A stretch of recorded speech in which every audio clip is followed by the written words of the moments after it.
I think it's a matter of being afraid of the right thing. That's the issue.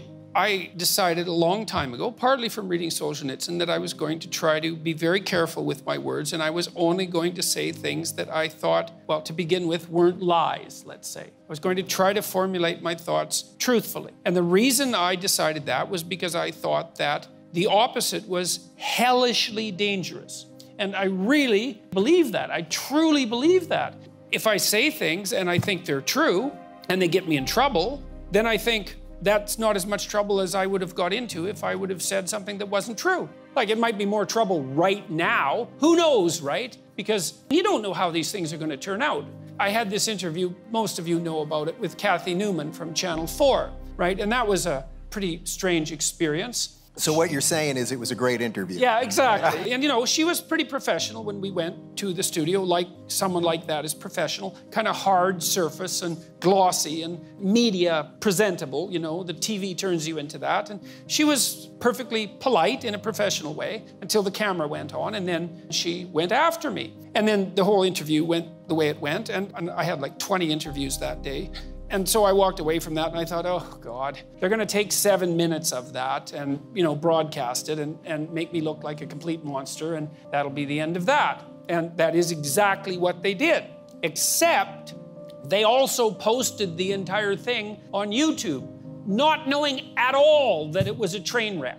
They had no idea. It wasn't like they thought, oh, well, this is a train wreck, we better put it on YouTube. It wasn't that at all. They thought it was a perfectly fine interview. So then it went on YouTube. And so my mood changed a lot. It was, first of all, this interview went catastrophically, and then it was, well, they're only going to use 7 minutes of it, and that's going to be a drag, but I'll probably get over it. And then they put it online, and then there was just an incredible reaction. And then 5, 10 newspapers came out to play the victim card for poor Kathy, which was now all the online trolls were after her. And I thought, that really, really struck me. I thought, she's one of the most powerful people in the UK. One of the 1,000 most powerful, let's say, or the 500 most powerful. She's no bloody victim, and she's paid plenty well for what she does. And Jordan, by the way, don't forget that that night that this all happened, she did a video in her car reading the comments by the trolls, because at that moment she didn't realize she should play the victim card yet. Yeah. And so then her employees said, well, we had to call in the police to investigate. Because that's an unbelievably crooked thing to say. It's like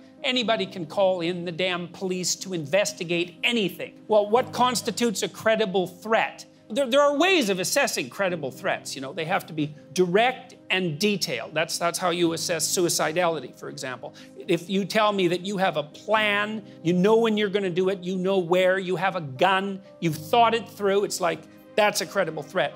Sometimes I wish I wasn't here, that's not a credible threat. And you see the same sort of thing online. Well, then 10 newspapers played the victim card, that poor Kathy was being trolled by like 1 million trolls. Who knew there were that many trolls, but apparently they were. And then I thought, well, God, the whole thing's gonna go sideways again, because I'm gonna come out of this as the villain who called forth, you know, the alt-right armada to take down poor, innocent Kathy Newman. And so it looked like it was gonna shift that way for about 4 days. And then that didn't work. There was a couple of other interviews that started to push back that narrative, and then it switched back to my side. But look, I'm making a point with this, is when I do an interview, like this interview, I follow this rule in my book. Let's say I think 8. it's 8. Oh, I think it is 8. All right. We've been doing this for a while. Sorry, it's 7. Oh, do what is meaningful, not what is expedient. Okay, so I come to an event like this, and I have an opportunity to say things, and I don't come in here and think, okay, here's a bunch of things I want to convince you of.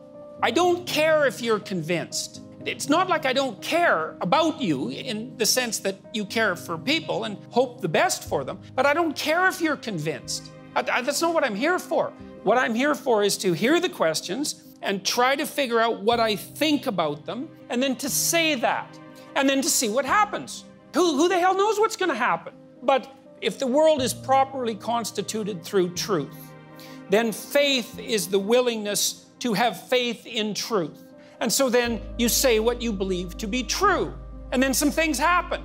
Sometimes they're not so good, which is why people often lie. You know, you tell the truth, you get in trouble for it. Every kid knows that. It's like, well, why'd you lie? Because I thought I'd get in trouble, obviously. It's like, well, that's not a good long-term strategy. You say what you believe to be the truth, and then you have the faith that no matter what happens, if you've said what you believe to be truth, whatever happens is the best thing that could have happened. And I believe that. I think that's how the world's constituted. And so it's not bravery, exactly. I would say it's more like faith. It's like, I'm going to say what I think. I'm going to try to do that as carefully as I possibly can. And I'm going to detach myself from the outcome. Because sometimes the outcome's terrible. I'm at McMaster University or Queen's, and there's like a bloody mob of zombies pounding on the window. You know, it's a little slice of hell. You think, this doesn't seem to be a very good idea. But the tide turns 2 or 3 times in the next 3 weeks, and something comes out of it. And if you're going to have faith in truth, it can't just be,